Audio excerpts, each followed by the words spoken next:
Today we're going to talk about the bandsaw. Okay, now the bandsaw is probably one of the most versatile machines in the whole shop. It allows you to do free-handed, curved cuts, straight cuts. You don't need a fence. It's very safe to use and it's very easy to use. Today I'm going to talk about the safety precautions you need to take and the proper working procedures you need to do in order to use the machine properly. So the first thing you want to do, of course, make sure you have your safety glasses. Make sure your sleeves are rolled up. Any watch, jewelry, rings, those should all be taken off. Hair should be tied back. And of course, make sure you have closed-toed shoes, right? Now, the first thing you'll notice about the bandsaw, and it has two switches. Just like most machines in the shop, it has an isolation switch, which I'll show you. So there's an isolation switch and the regular power switch. Now obviously the green button is to turn it on, the red button is to turn it off. But the machine won't turn on if the isolation switch is in the off position. So before you make any changes, you want to make sure that the isolation switch is off and the machine power is off.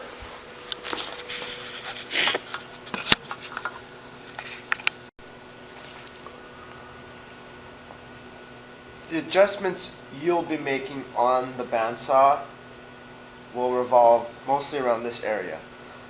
This is the blade guard. Okay. Now the blade guard, if you loosen this knob here, the blade guard exposes a certain amount of blade depending on what you're cutting. So if you were cutting a big piece of material or a log or a fresh piece of timber, you might need the blade exposed. But if we're just cutting half-inch plywood like we are today, you want to adjust the blade guard so that it sits only 1/4 of an inch above your material. That way it reduces the maximum amount of blade exposure and reduces the chance of injury. Okay? There are other adjustment knobs. There's one on the top which deals with the tracking of the bandsaw. You won't have to worry about that.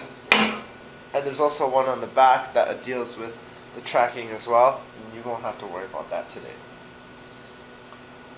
Okay, I want to clarify on the bandsaw table there is a yellow zone. Like every other machine, you want to keep your fingers 4 inches away from the blades at all times.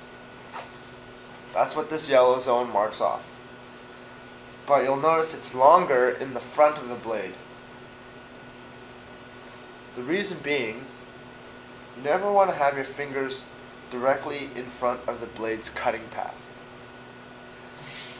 If you are applying too much pressure to a cut and you accidentally slip and your fingers are directly in front of the blade's cutting path, you could potentially slip and run your fingers into a moving blade, which is not what you want to do.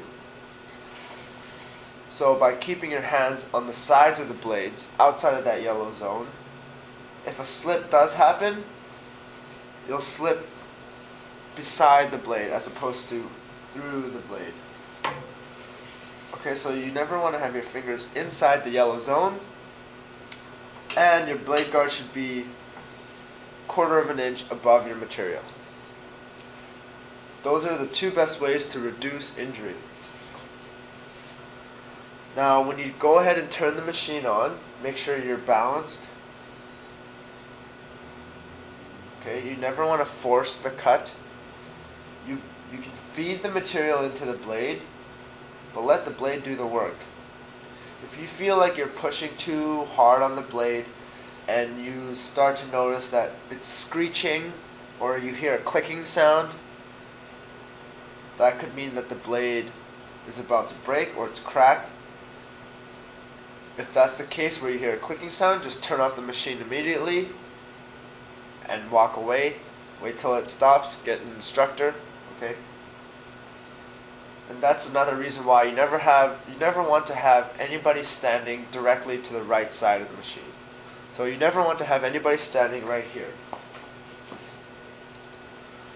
In case the blade does break, there is a good chance that the blade can slip out and shoot this way towards the right. So it's always a good idea to never have a friend here or somebody here talking to you, distracting you. You want to stay focused on the machine. Now when you go ahead and make your cut, just like I said, let the material feed into the blade. You don't have to force it. Now, as I mentioned earlier, the beauty of the bandsaw, it allows you to do curved cuts. Cuts you wouldn't be able to do on most machines. But when you're using curved cuts, or when you're cutting sharp corners such as this, you want to utilize relief cuts. Now relief cuts are pre-cuts made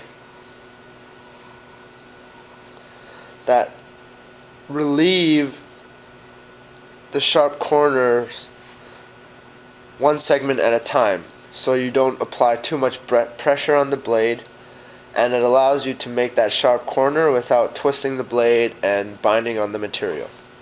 That'll prevent a blade from breaking and could prevent injury.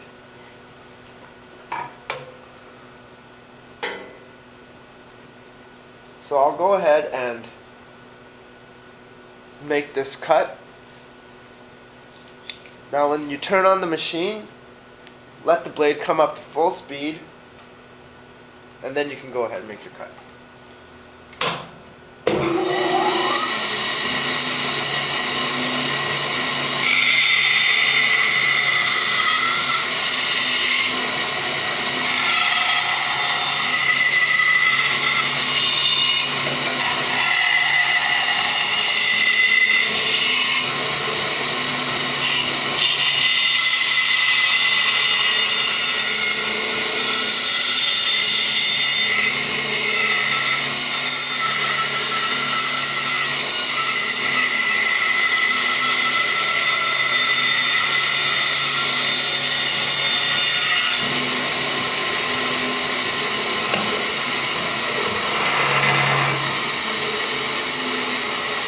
When you're done with the machine, you want to let the machine come to a complete stop before you walk away and before you try to grab any of the material.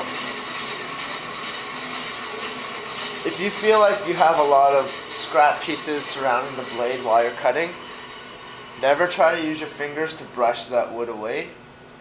It's always a good idea to use either your material to push the scraps away, or use a brush or another piece of wood. You never want to use your fingers, just in case you cut your finger on the blade. Now it's important to not leave the machine while it's running, just in case somebody walks by wanting to use the machine and they go to adjust the blade guard not knowing that the machine's still running. So in those cases you want to always make sure you wait until it stops completely and then you can walk away. Now if the blade does happen to break, that's okay. It happens to everybody. Just make sure that you let somebody know,